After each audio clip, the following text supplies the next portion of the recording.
Do you like your army? I look forward to seeing them in action.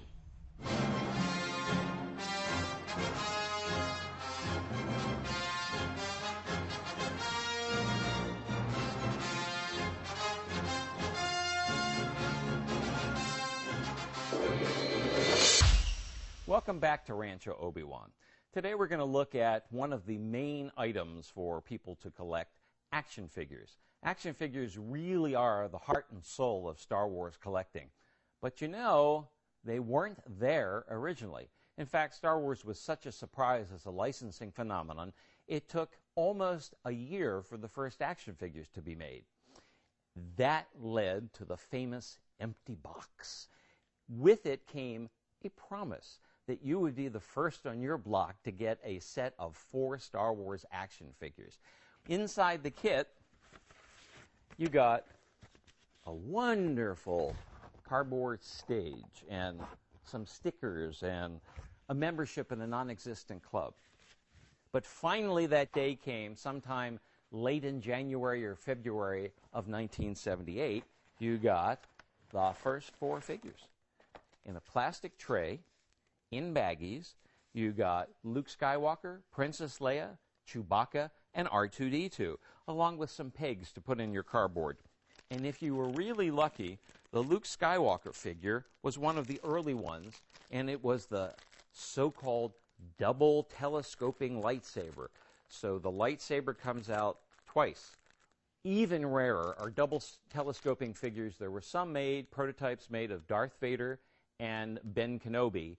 Some exist on a card, but just a handful of each, along with the Luke.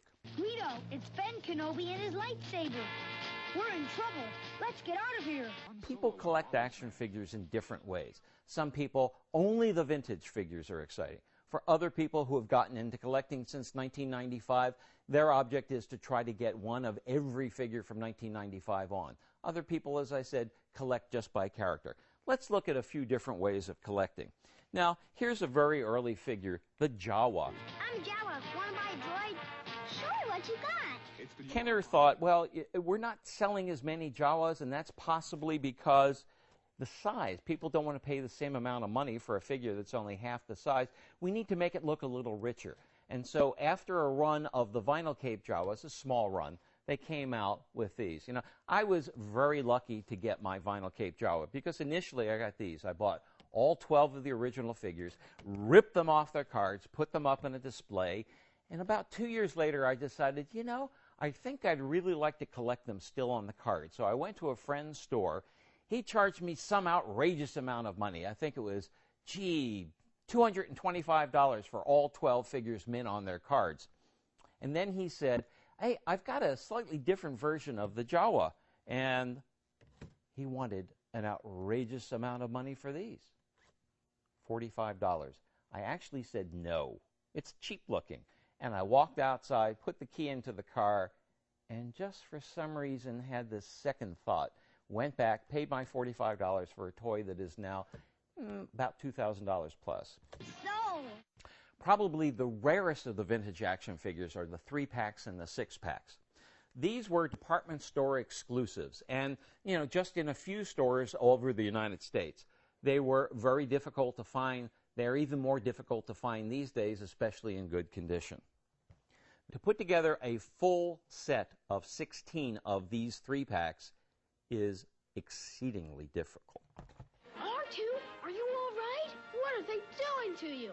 I have a friend who collects all R2-D2 figures. So we go from R2-D2 on the original 12 cards.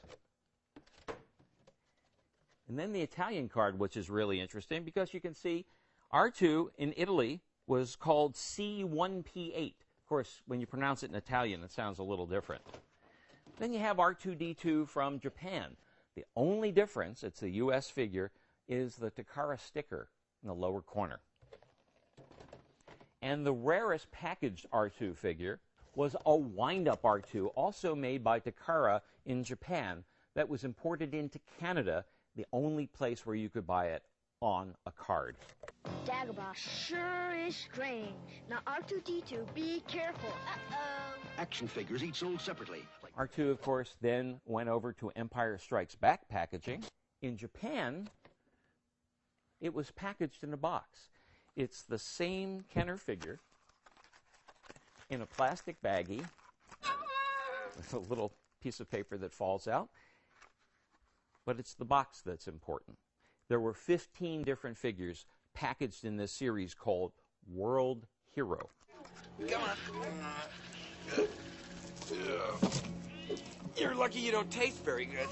In Europe, for Return of the Jedi, they used tri-logo cards. And so here you have a variation. You have R2 with the sensor scope and R2 with the pop-up lightsaber. Again, two different photos, two different action figures. There's some people who will try to get a set of all 70-plus tri-logo figures. Also difficult to finish. R2-D2, stop playing with that hideous thing and get us out of here. The Droids and Ewok series also produced a line of figures. R2 went a different way, a cartoon like R2-D2, and this is on a Canadian card with a coin and two cards from Glaslite in Brazil. This R2 should not be the cartoon version, but is, and then you have the cartoon version on the Droids card. This is the way Boba Fett came out. Boba Fett was supposed to have a missile firing feature when you sent away for him. For product safety reasons, they had to do away with that. This is the first Boba Fett actually sold on a card about a year before The Empire Strikes Back came out. Some of the figures were sold only in a few countries, not in the U.S., and so they've become super collectible. We have Anakin Skywalker with the coin, which was sold only in Australia and maybe a couple of other countries. And the very famous Yak Face, which was nowhere to be found in the U.S. This is on a Canadian card with the coin, the only place in the world that came with a coin. Sometimes the more fun things are the strange packaging from international markets. Here is a snowtrooper packed with a magazine from Germany. There's been some debate in the collecting community over these figures, packaged 3 to a card. They're the actual Kenner figures. What happened was that Kenner had a bunch of figures left over, gave them to a charity for a write-off, and then that charity turned around, and instead of giving them away to kids, sold them to a distributor who put them in packaging in Ireland. Now, he couldn't say these were Star Wars. He couldn't use the logo or anything, and so it's just called Space Figures. An Ewok with glue sticks. Of course, why didn't we think of this in the U.S.? Well, the Italians did for us. And then there are a lot of combination figures. Here's from Germany, Vader and a Royal Guard packed with the Imperial Shuttle. Unlike a lot of these kinds of packages more recently, these actually have figures that make sense with the vehicle. And probably the strangest packaging of all, from Spain, Colgate Dental Cream with Bib Fortuna. And actually, you could collect 70 different action figures.